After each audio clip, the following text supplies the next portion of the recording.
their YouTubes and their avocado toast. Okay, Boomer. You kids don't know how good you have it. Okay, Boomer. Hey, Dad, what's the Wi-Fi password? I need to know the Wi-Fi password. Okay, Zoomer.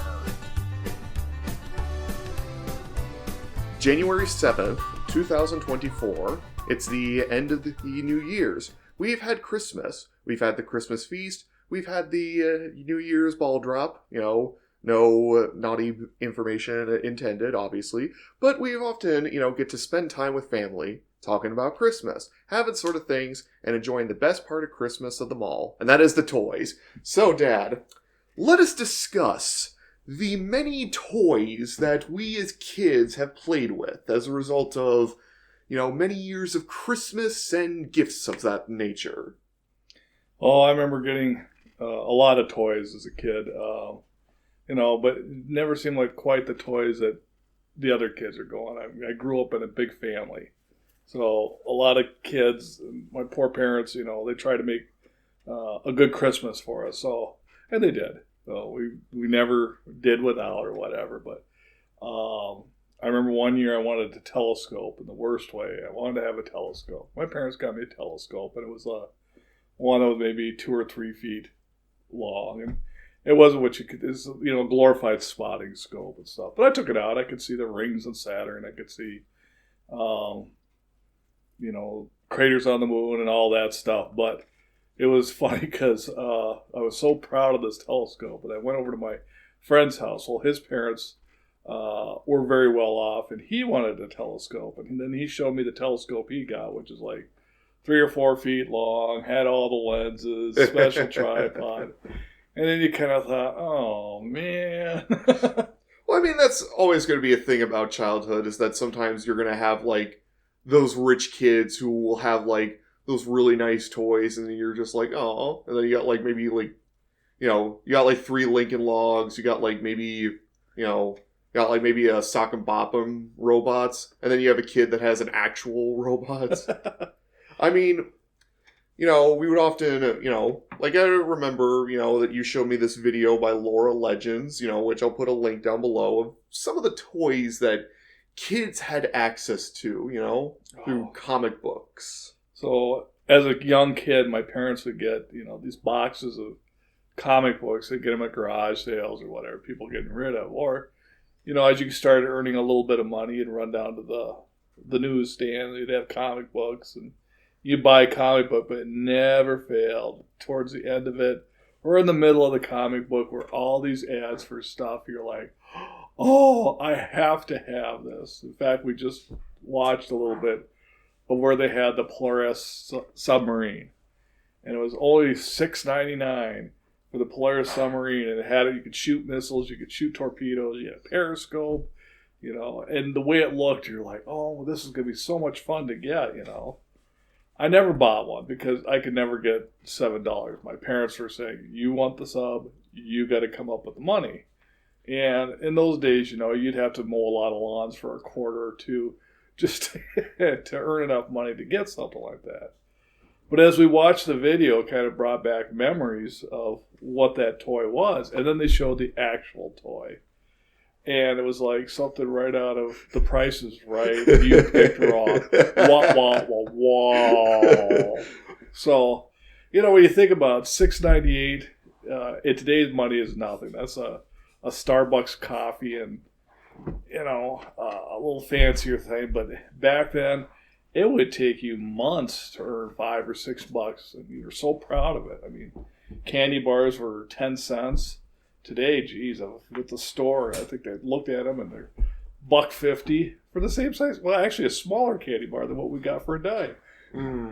Yeah, that's capitalism for you. I mean, you could have always just bought the money changer. The money changer. Oh, another toy that all you had to do was put in a blank piece of paper, and out came a $5 or a $10 bill, and you could spend it. Well, what they forget to tell you is that it's an illusion. So you have to put the $5 in, use a blank piece of paper, and as you roll it, it basically hides the blank piece of paper. It takes your $5 bill, It pulls it out. Everybody's like, whoa, you made $5. Well, I mean, do you think the government would have let you buy effectively a counterfeiting machine? No, but you're a kid. At that time, you're like, oh, I can do this. I think the other thing we thought was funny was, so comic books started to go away from superheroes or Archie's comics or whatever to more like spooky, scary things. So the toys changed. So instead of getting like exploding gum or a whoopee cushion, you could buy a vial of Transylvania dirt. And it had its own certificate and everything. Yeah. And maybe it is from Transylvania. Somebody went over there, took a bucket of dirt somewhere and said, I'll sell it to these chumps in America. Well, I mean, that's the point of capitalism is, to try to find a supply and to create, to find a demand and create a supply to supply that demand, Well, as you start to get more sophisticated, I mean, the toys when I was a kid, I remember my dad gave me this, I don't know how to describe it. I've yet to find something like that, but it was actually a metal case, and you would open up, and it was a rocket base. And Ooh. It had rubber band powered rockets that you could launch, but have your own thermonuclear rocket base in your house. We would have hours. My brother he got one, I got one, and we'd sit across each other in the living room, and we'd sit there, we'd point the missiles at each other, and boom! Boom! Oh, God.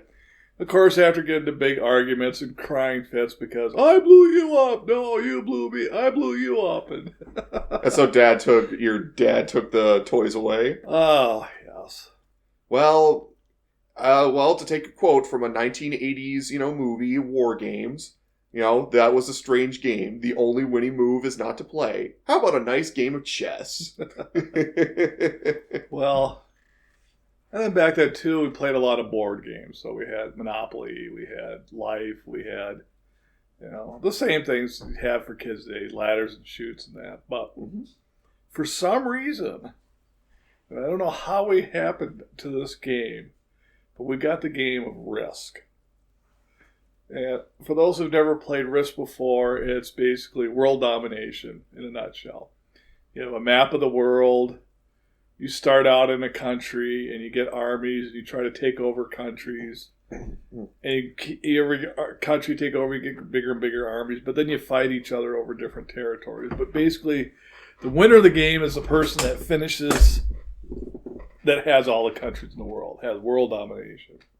We never finished a game. Because we'd be playing with brothers and sisters, and if somebody felt they got cheated, he had a board game, and here's all everybody's armies strategically placed, and one of us would just put their hand underneath the board and go, I'm tired of playing, and they'd fling it up in the air. Well, I mean, it would be like an episode of Game of Thrones, but it just ends with, the people just, throwing the board game in the air. It's like, this is dumb.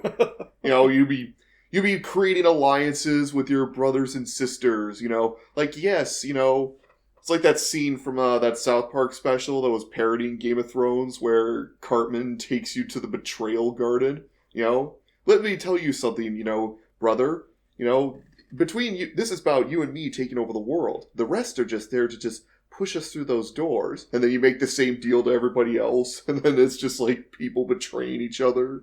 Oh, yeah. Well, and it's interesting. I mean, as a kid, you'd go up there. Hot Wheels was a big thing. The Hot Wheels track was fun. We'd have big tracks set up all over the place and stuff. And I give my parents a lot of credit. They let us have the things set up longer than we probably should have had them all there. But we had some pretty elaborate raceways. But the big thing was gravity. The farther you get to gravity, the farther that Hot Wheels could go. Well, we grew up in an old Victorian house and had all these stairs that came down.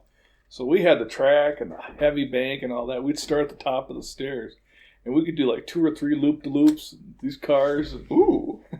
It was just, and you think about it today, it's too bad because we'd spend hours doing that. Getting the track right because cars would fly off. So we'd adjust it so they wouldn't fly off. And, and by the time we got 3 loop-de-loops, we're like, yay! Okay, what's next? But my favorite toy, I think you asked this earlier, my favorite toy as a child was my Vertibird. The Vertibird. Discuss the Vertibird. Well, the Vertibird was, it had a central pylon, and it had wires that came out to a control thing, and then it had an arm, and on the end of that arm was a small plastic helicopter with a rotor and stuff. And you had two controls, and you could go up or down, and then forward or reverse. And the wire arm came out to the helicopter control. So the Vertibird could only go in circles, but you could fly it in those circles. And it also had a little hook under it, so you could put little things for it to come down and save the soldier or pick up the thing. But I think I remember that. Like, I think I remember playing with something like that as a kid, you know? Yeah, those were a lot of fun. I got hours out of that Vertibird. And the sad thing about it is that, you know, eventually you get sick of it, and then it gets in a closet, and then after a while you move out, it's tossed, and then you look on eBay, and, like, the toy is just so valuable right now. Like, I remember, I think I was playing with a variation of the Vertibird, but I think I had even less fun with the Vertibird than you, because for those of you who don't know, you know, me and my family, we had a cat. Well, I mean, we have another cat, you know, she's sleeping on the couch right now, probably being like, what are you talking about? But we had another cat, you know, before her.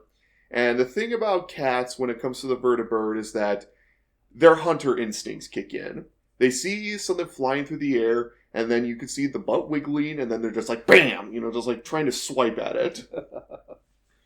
You know, and as a result of, you know, our cat, you know, constantly swiping at it, inevitably it would damage the blades because, you know, with all helicopters, you know, the blades are pretty fragile. And, you know, eventually they break, and, well, I basically had to just use Scotch tape, you know, to try to keep the thing going, you know, which I think is actually kind of a Vietnam technique. You use duct tape to fix the helicopter blades. So I'm like, oh yeah, I'll just do that with some Scotch tape, you know.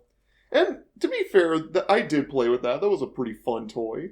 That was the one toy that I really enjoyed. And it was a surprise. I'd never even heard of a Vertibird before.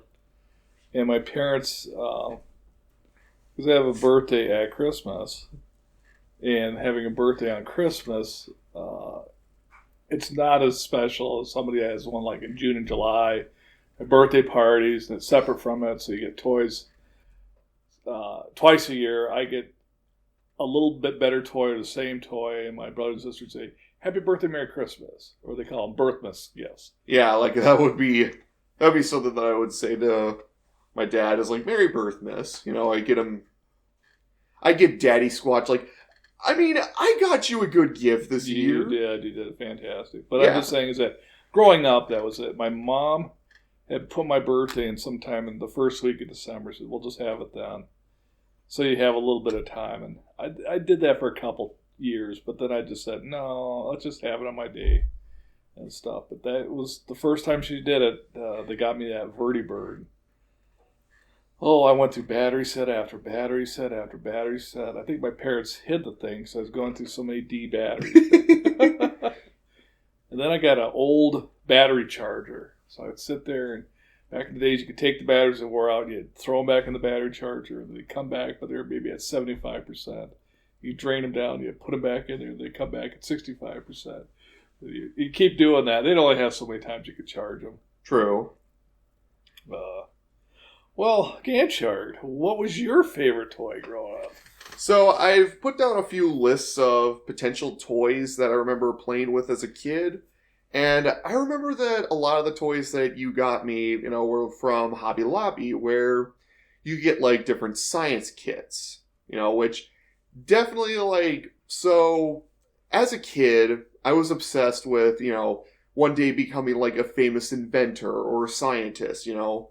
I'd have, like, all these different, you know, doodads and gadgets, and my bedroom would essentially look like a mad science, you know, room where I'd have, like, different areas where I'm just, like, working on certain things.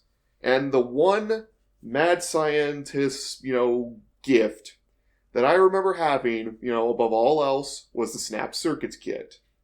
which I would be sitting on the dining room table, The best way I can describe a snap circuits kit is it's electrical engineering for kids, or rather assembling, circuit boards for kids. But you don't have to do things like soldering or, worry about short circuiting, which is typical if you're a kid. You get to learn about different, components. You get to learn about diodes. You get to learn about capacitors. You get to learn about all these different doodads and gadgets, I remember one day I was sitting there playing with one of them on the dining room table, and reading through the instructions, reading through all the stuff and trying to gather as much information about electricity as I could.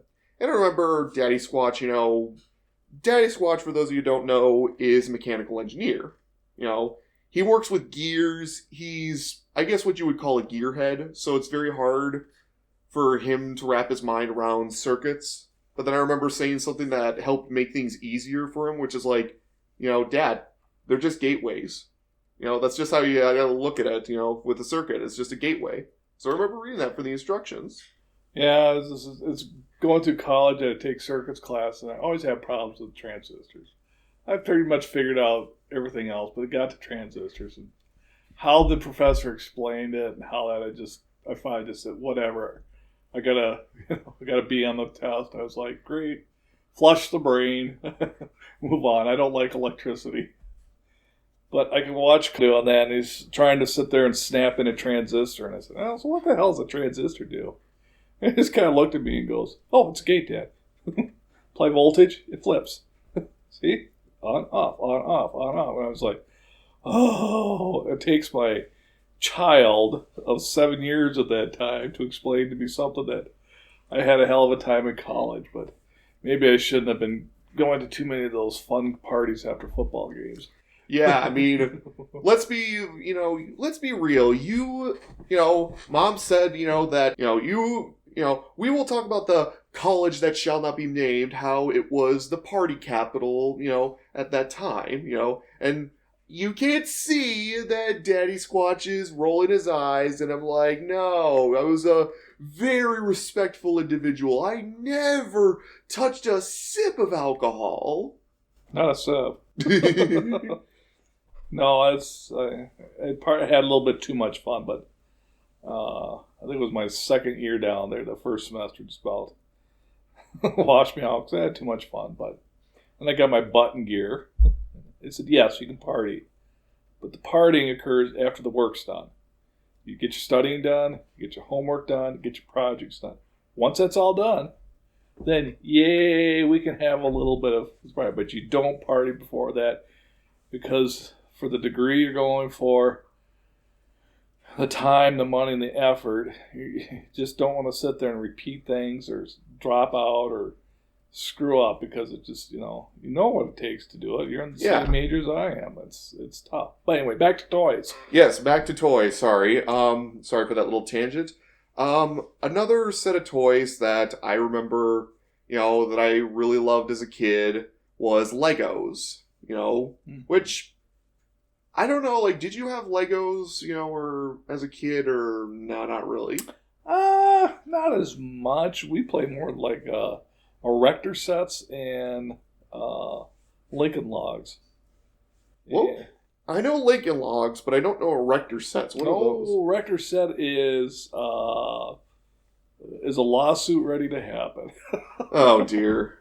So they basically had things you could actually build. You could build cranes, you could build drawbridges, you could build all this stuff with the erector set. It had motors, it had gears, it had this, but it had all this steel straps, different sizes, had holes drilled through them. And basically you take nuts and bolts and you bolt it all together and stuff. But some of these metal strips were a little sharp. I remember using something similar to that, but at the very least they would coat them in paint. So you wouldn't have to worry about, accidentally cutting yourself from them. Oh, no. And the thing is with the erector sets, it's important to have all the parts, and you would always lose parts because you would take it apart, you'd lose a nut, you'd lose a bolt, you'd lose the motor. It was horror. They were fun. Believe me, they were fun, but, it's one of those things that, we didn't have quite there. Now, Legos, I mean, today I see with kids play with Legos, especially your nieces. That's fun because Ghantt Chart sits there and he buys Legos for his nieces, and then he goes and plays with them on there. And they're always asking him to build this and to build that. He does it, and he sits there and they build it. And they get all excited when he gets done with it. They're just in amazement how he can figure out how to make it. So, well, I mean, like, I still have like a little bit of a child at heart kind of attitude. You gotta, obviously you gotta grow up. You gotta do adult things like pay taxes, and all that. But obviously you gotta have some of that childhood whimsy, to you. I mean, when you're an engineer, you gotta have that sort of thing. Oh yeah, I can see what Daddysquatch is showing me a picture of the Erector set. Yeah, I see what you mean. I mean, they're fun, but they're a little bit dangerous. One toy that I remember that I would also play a lot with, because like with Legos, they would be nice. You get to build different sets, and I always remember, that I would be obsessed with the Lego City series, which, I still see that it's still going strong, but there was one Lego set that I had that I paid $40 for, and that was the airport Lego set. And it was fun. It was nice, but there was just one problem, and this is something that I think a lot of people who play with Legos can relate to, and that is not having enough pieces to build the set. Like, I'm sure, like, a lot of people can remember, or how frustrating it is that you're trying to build something to make it look really cool, but then it's just like, oh, I don't have the pieces for it. Yeah. Well, I know that one thing that kind of migrated up to, and it was popular when I was a kid. Well, not as popular as it's kind of died off. I would say we're probably the last generation really built these, or plastic model kits. So, not that they're toys, where a lot of people like, oh, you're building toys. No. They're precision to scale models. My dad was very big into building model kits. He did it as just a stress reliever. And in fact, it was interesting is he'd keep buying them, but he didn't build them fast enough, or didn't have the time. And he actually had a room in the house that he had all these unbuilt models. And he also had a whole bunch of old toys and all the stuff in this room. And he'd use this room as an escape, but occasionally he'd let my older brother and myself come in there. We'd look at all the models, all the old toys, and all the old comic books with that stuff. And I'm thinking today, if we had that room, it'd probably be worth a little bit of a miniature fortune. I mean, I think it's fair to say that your father was a child at heart. Oh, yeah. I mean, he would wake you up at God knows what time, since you guys lived on the coastline, it's like, there's a battleship on the water. It's like, oh, really? Y'all come running down. What? There's no battleship. April Fools. So the one thing in there is that town we grew up in, there's shipyards were down the river, and they were taking old cruisers, destroyers, transport ships, and they were bringing them, they'd ferry them down to the city, and they'd just break them up. It was a big salvage yard. So occasionally you'd see these old aircraft carriers being towed up the river and stuff, but you never got to see the old battleship. So, my dad sits there, oh my God, they're taking a battleship, they're going to break it up. We're all like, oh.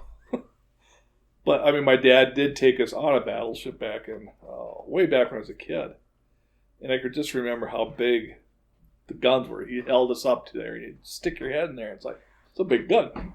Yeah. Well, speaking of ships, I remember one toy, which I got. I remember, so obviously, spoiler alert, Santa isn't real. Sorry, kids. Well, there's probably not even any kids listening to this. Probably shouldn't be. But anyways, we'd be, one year, I remember getting like a Lego set, but unfortunately we didn't have enough pieces, which is a common thing. And I remember, obviously it would be mom and dad, but basically saying, Santa wanted to come up to you and apologize that happened. So what Santa, got you would be this little Playmobil, which for those of you who don't know, Playmobil is basically just Legos, but with less creativity involved. But Playmobil, I remember getting a Playmobil pirate ship, and I'm not gonna lie, I played the heck out of that thing. Like, that thing was, pretty much like, to its bare bones at that point, but I remember playing with the thing a lot, and the reason why, and this was my favorite game to play with the Playmobil thing. The thing about the Playmobil ships is that they would have a piece of foam inside the ship, which the idea is that the ship would be able to float no matter what. But I didn't like that. I eventually figured out a way how to pop open the side and take out the pieces of foam. And the reason why, and I don't know why, I guess I'm kind of a weird kid, but I like the idea of, like, sinking ships. Like, again, when I was a kid, because I was a weird kid, I was obsessed with, like, ship disasters, like, obviously with the Titanic, but, I'd be interested in other ones, like the Lusitania, the Britannic, the Empress of Ireland, those kind of ships. Edmund Fitzgerald. Yes. And so what I basically do is with the pirate ship, I'd basically be, like, dripping, taking, like, a little device, like, drip little pieces of water. It's like, oh no, we sprung a leak! Everyone's in the lifeboats! And it'll always be, like, this sort of advanced event. And the nice thing about it is, like, the anticipation. You see the ship getting lower and lower in the water, lower. But then there will be a point, and I'm sure that a lot of people can understand, where the ship basically gets to a point where, obviously the further down a ship sinks, the more water is able to flow into the ship, and thus it loses buoyancy. And it's a really fast process, like, if you've ever watched, animations of the Titanic sinking, it starts off very slowly, and the final plunge is like 15 minutes long. It's very fast when it happens. This exactly would happen with my Playmobil ship, where it'd be sinking down and down, and there would be, like, empty windows in the back of the ship, and once the water, would start pouring into those, then the whole thing would be like, boom, just underwater really quick. Well, I'm glad found out about now. I'm glad you didn't have access to things like, firecrackers, because I could see you playing Battle in the bathtub. Boom! Blew it out the side. That was actually something. So there was a friend of mine who was a coworker. He retired recently, but he told me that he managed to build a model ship of I forget. It was one of the big British battleships. I want to say it was the Hood, but he'd take, like, one of those ships, and he would, like, push it out into the water, but he'd have, like, a timer No.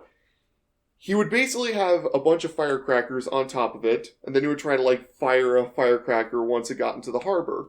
And once it hit, and then let the whole thing, hit the, firecrackers, would set the whole thing off as, like, this big explosion that would just take out the model in just one shot.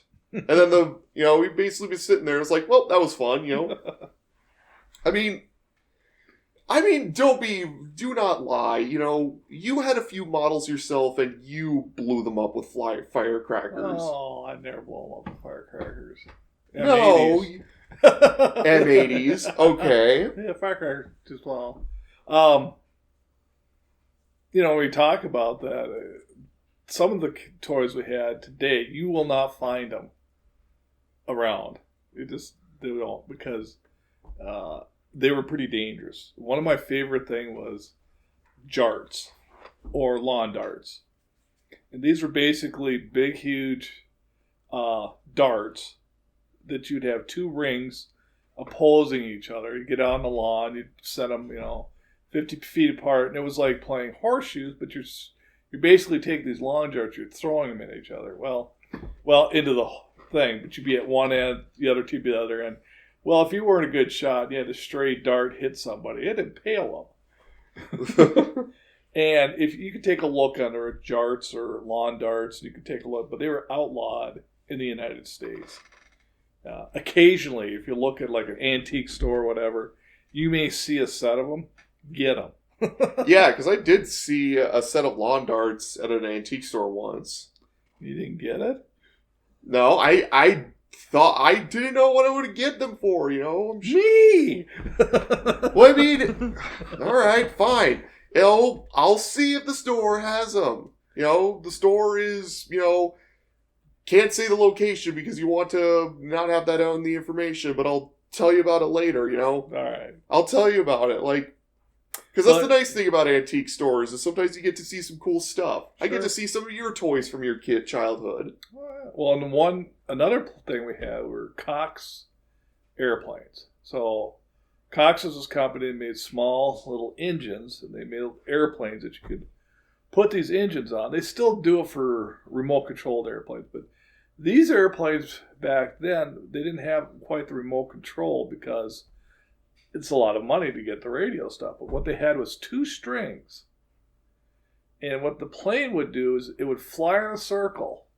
And you at the center, and you had this control. Oh. And then with the 2 strings, you would adjust the height. Once you got that plane started, it would take off, and you would get it up in the air, and you'd spin around, and you fly, you get it up and down. And in fact, you could actually do, as you grab the top string, if you pulled it hard enough, the plane would do a loop. And then come back down. I've done that before. But the bad thing about it is, it's okay if you're in a deserted area, but if you're doing this at a park with people and the plane gets loose, that active propeller is going, I don't know how many times I cut my finger wide open trying to start the thing. Those things are dangerous. I mean, I remember hearing a news report recently that the Ukrainian government bought a bunch of, cardboard planes, like a bunch of tiny little cardboard drones that they would fire at Russian vehicles, and they bought these from Australia, and they were just completely shocked at how effective they were. Yeah. So I can believe that something like that could exist, that it would do some damage. Yeah, you can't find those anywhere. When I was a kid growing up, you could get those everywhere, but the thing, it was interesting with the toys we had as children, either you got outside, you played with them, or you played with them inside, but it was very hands-on, playing and all that. Plus, you had to use your imagination and stuff. But, I could say that some with the toys, but I don't see the toys as much as when I was a kid as to where children today are playing. They got toys when they're really little, but everything's migrated to the video game. Okay, boomer. Well, I mean, there's still some toys out there. There's still some cool toys, and I'm not as addicted to video games as you think. I'm only partially addicted. Oh, you're addicted. No. All I have to say is Sims. No. I am not as addicted to video games as you think, okay? If I was completely addicted to video games, I would be sitting in, on my desk, with pee bottles everywhere. I have not reached that level. I have not reached that level. I have not reached that level. I still have a job. I still take showers. I am not to that degree. I am able to play games at a healthy degree, okay? Oh, I know. I could give your 2 brother-in-laws grief, too, because they're married, they got kids, but they have to have their gaming time. And I'm like, oh, God. Yeah. No, I had video games when I was a kid, too. Well, you had Space Invaders. You had before this Pong. And in fact, Ghantt Chart here has gotten me an antique, original Pong game. I couldn't believe it.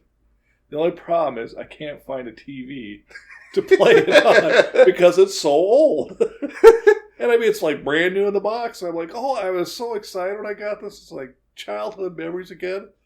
But it's like, here we go again. Price is Right. Whoa. You can't hook it up to a normal TV. It has to be an old tube TV. And I said, those things are gone. Well, I'm sure you could probably find one somewhere. I found one. So, my in-laws have an old TV that they use for their indoor basement barber shop. It's up on the thing, but this is an old TV they had. And I found out, I was like, that one will work. Okay. And they were going to give it to somebody. I said, no! That. I got a TV. I'll trade you. Don't worry. But, so, what else do we got on the agenda to talk about toys? I can be talking about toys all day. So another set of toys that I would also play with a lot would obviously be like plastic dinosaurs, you know? Oh, yeah, we got a box of those in the basement for you, by the way. Oh, sweet. But yeah, I like had a bunch of plastic dinosaurs. Like I would have like a collection of them. I'd have like a collection of different dinosaurs. And, you know, I would go to yard sales. I would get as many of them as I can. Because the whole idea was I wanted to get, you know, one of each species, you know.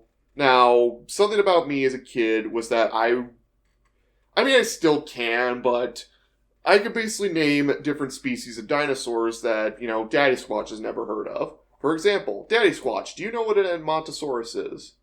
An IPA beer from Ohio? No. Oh, okay. So, it was always about that because sometimes you'd have, like, movies, you know, that you'd be like, oh man, that movie was cool. I would love to get a toy from that. And obviously I was obsessed with Jurassic Park. So I would get a bunch of, like, little toys because, you know, that I've fantasized about, like, having my own Jurassic Park, you know? Because as scary as, you know, all those dinosaurs were, you know, I still, at some point, and to this day, still would like to have, like, a real-life Jurassic Park. I don't care if the dinosaurs try to eat people. Animals eat people all the time, you know? I want to see a real-life breathing dinosaur. And the plastic dinosaurs were the closest thing I could get. I mean... So you don't care if dinosaurs eat people. What if you're on the menu? Like I said, I just gotta be smart about it.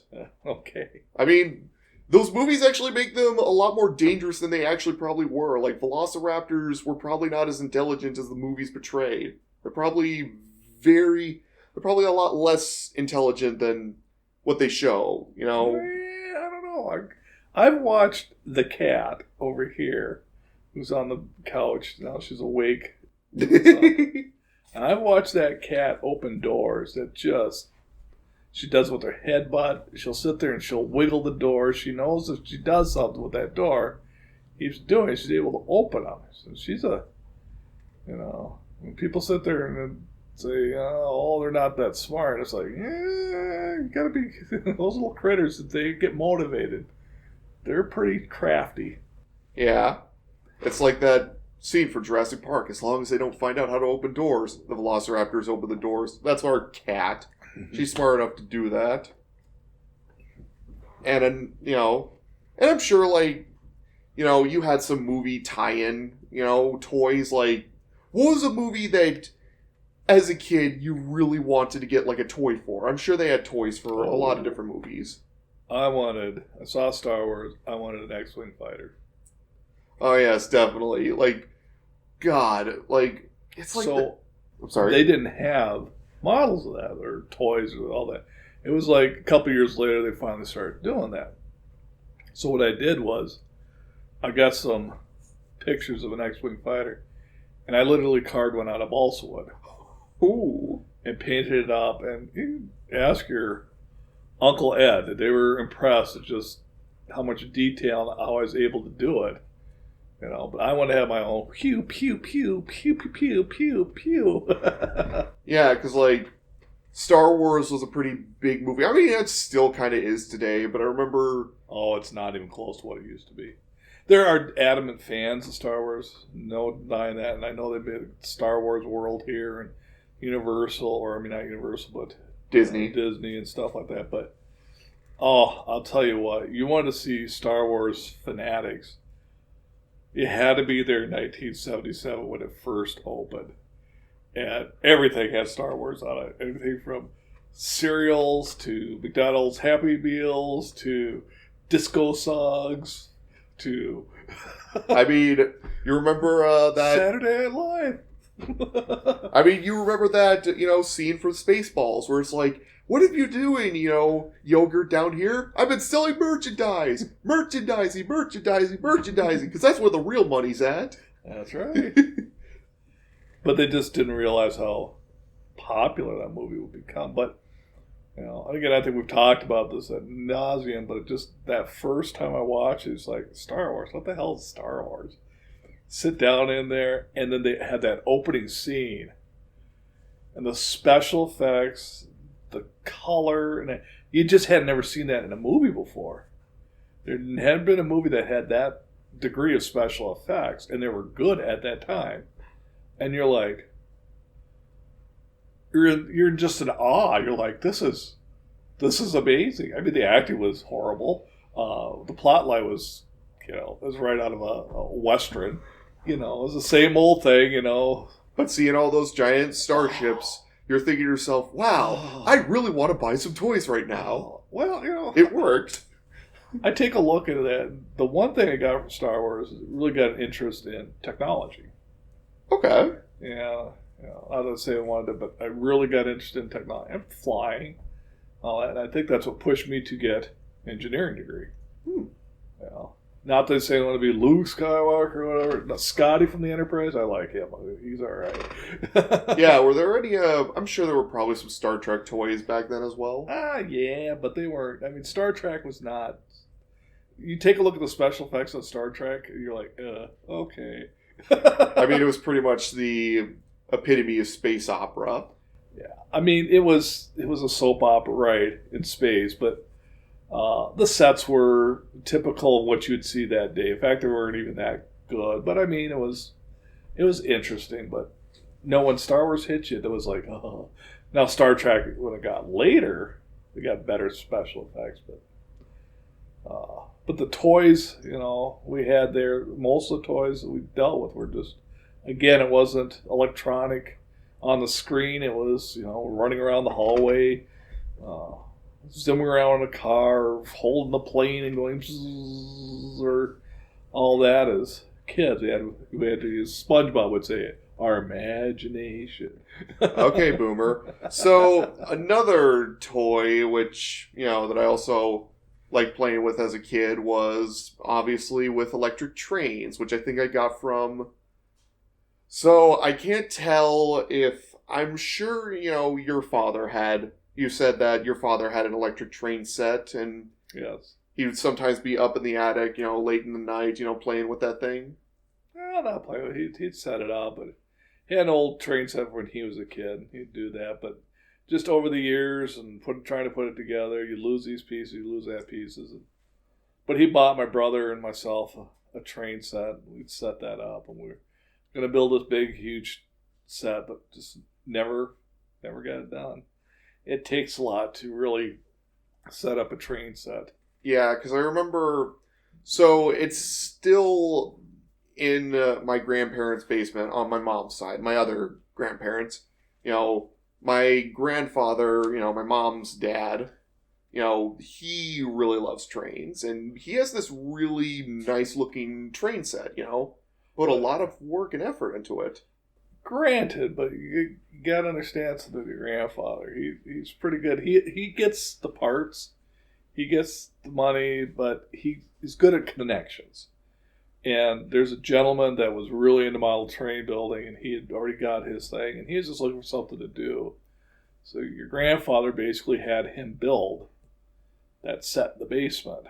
Now, eventually, it's supposed to go to you, but I don't know where you're going to put that.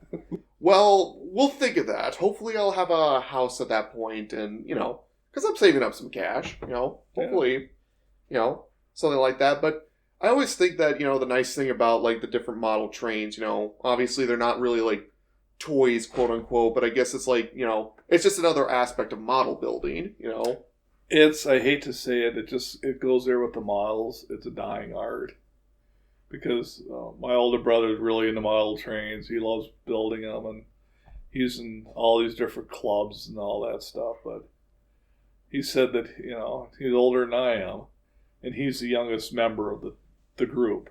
Most of the people that are doing this, that are still doing it, are in their 60s, their 70s, 80s. I know that we went to that model train museum in Colorado.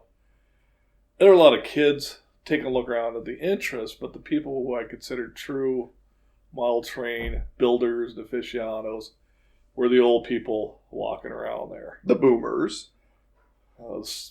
Prior boomers. So, members of the silent generation. Yeah. Like I have memories of living during World War II kind of group. Yeah. So. I mean, there's still some people that, still work with it, but obviously, it's starting to... I guess it's like kind of, sad, you go from one generation to another, you see some of the things that change and sort of things like that. And it is kind of sad, seeing, things kind of fade away. But I mean, you got to admit there's got to be at least some toys nowadays that if you had as a kid, you would just like blown your mind, right? Oh yeah, I mean, it would, because it brings back a lot of fun memories, and if I can pick it up, if I see something like that, I will. I talk about the jarts. I had gotten a set of jarts. I got them at a thing, but it was my sister's 40th birthday, and she's big into antiques, and I gave it to her for her 40th birthday. Kind of regret it, but but she gave me things I liked. If you ever look at the barns around the Midwest, you'll see lightning rods on them. It was an old way that when lightning hit a building, they would hit these lightning rods. The lightning rods would ground down to the ground, and basically they would, dissipate the charge, so the building wouldn't catch on fire. But what they did is they also made it very ornate. They had glass balls on them. Ooh. They had weather vanes on them and all that. She'd give me a couple of those things because it's just it's old art, old Midwestern art. But, it's just when you see these old toys, or I got an old Goodyear blimp toy. It's your uncle, because when he was a kid, he just loved the Goodyear blimp, anything Goodyear blimp. We'd go to air shows up in Canada, a little town called Abbotsford, but they always had the Goodyear blimp there at that time and stuff. And it was always fun to sit there and look at the blimp. I mean, it wasn't the Hindenburg, but still, when you see one of those flying ships, they're pretty impressive. Yeah, I mean, it would be, sometimes you see like those little toy models, at some of the air shows that you and I go to, sometimes you see some of those kind of stuff. Oh. And go to antique stores, because I think that's the nice thing, is that sometimes you see some old toys, and sometimes you're like, ooh, this would look really nice, or something like that. Yeah, I mean, if I find something that, reminds me of toys I had when I was a kid, then I'll get them. But, I mean, if it's like, oh, well, it's during that era, yeah, that's neat, but I'd still prefer having it from my, that I actually played with it, One toy that I did see, like, they sell these at Walmart, and obviously, like, I understand why you wouldn't have gotten me or my sisters this toy because of how expensive it was, but it was like a motorized, like, those motorized those electric Jeeps you sometimes see kids riding around in? Yeah, I mean, your mom and I talked about that, and I mean, yeah, we kind of wanted to do that, but it's one of those things that if you don't have a big area to play it in, yeah, it's kind of difficult to do it. And I know that Kelsey really wanted one. She wanted the Barbie Corvette. And she said, I wanted to ride up and down the street in my Barbie Corvette. Yeah, I remember, I remember seeing one of these things, and then they had one that was a tank. So they had like a foam dart. So it was, going back to the Polaris, except it's actually real. It's a foam dart tank. I mean, let's be real. I'm sure if kid you saw something like that, it would have blown your mind. You could have been like General Patton, standing in a tank, just blowing up your brothers like pew pew pew pew. Well, I know the one thing when I was growing up, they had a lot of different toy guns. They'd have cap guns, they'd have disc guns, they'd have all that. That's another toy you just really don't see a lot of. You'll see water spraying guns. I mean, they still sell them today, but obviously they're much more different. They're very different. I mean, as a kid, we'd have, cap guns and stuff. It'd be pat, pat, pat, pat, pat, pat. But the cap guns got even more louder, more sophisticated. Pat, pat, pat, pat. In fact, it was funny in college. I went to this community college, and we played this game. It's called Assassin. So, in the game Assassin, each got a gun. You had to be able to shoot a profile. It's like a rubber suction cup or something like that. But you would get a target, and you had to eliminate them and stuff. But at the same point, you were also a target, so you get limited. So it's kind of like a round robin thing. But as you would eliminate somebody, then they would tell you their target, and you just keep going up and down the thing. And we played this game, and it was hilarious. Seeing people running around the campus, no, pew, pew, pew, pew. I mean, we would have something similar to that. Like, I remember there were a bunch of, like nowadays we have Nerf guns, which are still pretty popular, but it's obviously the foam darts. I remember working at one company, where I'm not going to mention the company's name, but like I remember one of the employees, like he would have like a bunch of Nerf guns, like in one of his filing cabinets. I think they had to change the policy to have them, taken off. But I remember like anytime that someone would annoy him, and obviously this would be in good fun, but if somebody would say something that just annoyed him, he would just like take the gun, just like pew, that kind of thing. I think I remember one time, telling him this really, really cringy pun. And I don't know what the pun was, but just afterwards he just sighs, pulls out the filing cabinet, grabs the gun, the plastic gun, and he just empties an entire clip into me of foam darts. I mean, they had to change the policy because of that, but I just remember that. Yeah, I know. And you see it too now in companies, whereas you think that'd be fun for kids today, and it's like, no, and I can understand that. It's, but just a different time. Yeah, I remember sometimes you get some toys, that are sometimes more fun for the adults than they are for the kids. Like, you remember the Christmas, how we had that dancing cactus. So, we had the family over here for Christmas, and my daughter had gotten her son this dancing cactus to keep him entertained. So basically, he would reach for it, whatever. But with this dancing cactus, what it'll do is it articulates, it dances, lights up and stuff, but it actually will repeat what you say to it.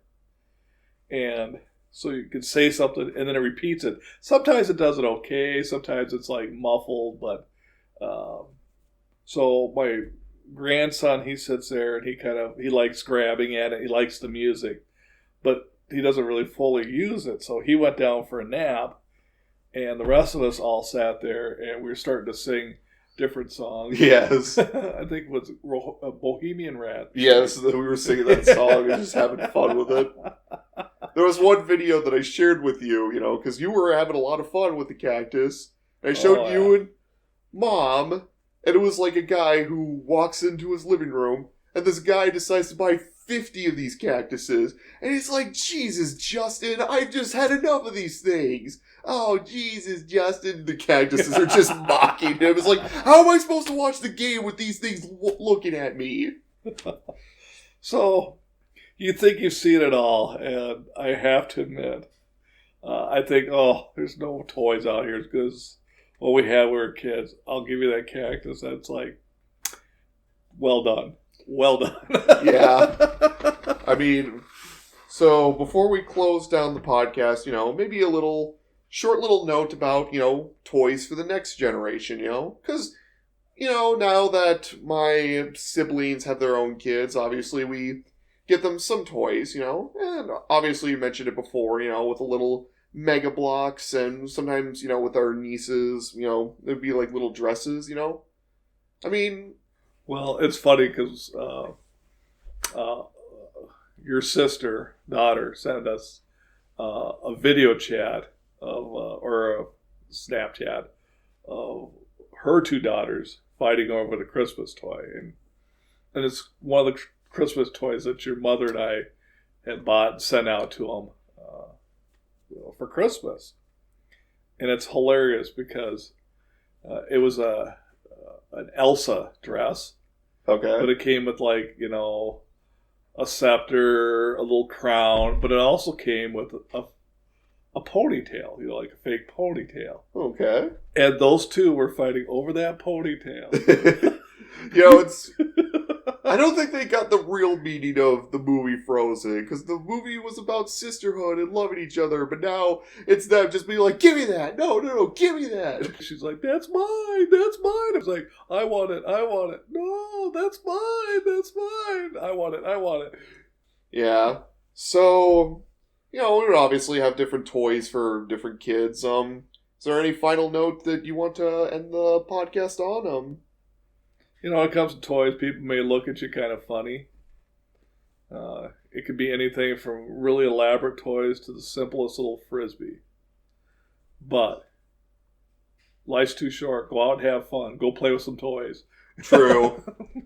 And you're never too old to have a few toys yourself, I mean, I bought myself a little, plastic dinosaur toy today. Or not today, back when I was visiting my sister in Colorado, And I bought, a little knick-knack for my office. And I'm slowly building that collection of knick-knacks. So, even as a grown-up, always had that child at heart. Well, I want to get a big dinosaur toy. A Sinclair dinosaur. Put on my front lawn. Yes. So, yeah, that was our 5th episode of OK Boomer, OK Zoomer. If you like what you see, make sure to follow our podcast and, for future updates, as well as hopefully we'll have a monthly kind of thing. We'll see what happens, but we'll also post this on YouTube, on Spotify, and thank you again for listening, and, tell us what you think, and give us a rating, let us know. Thank you again, and have a wonderful day. Bye.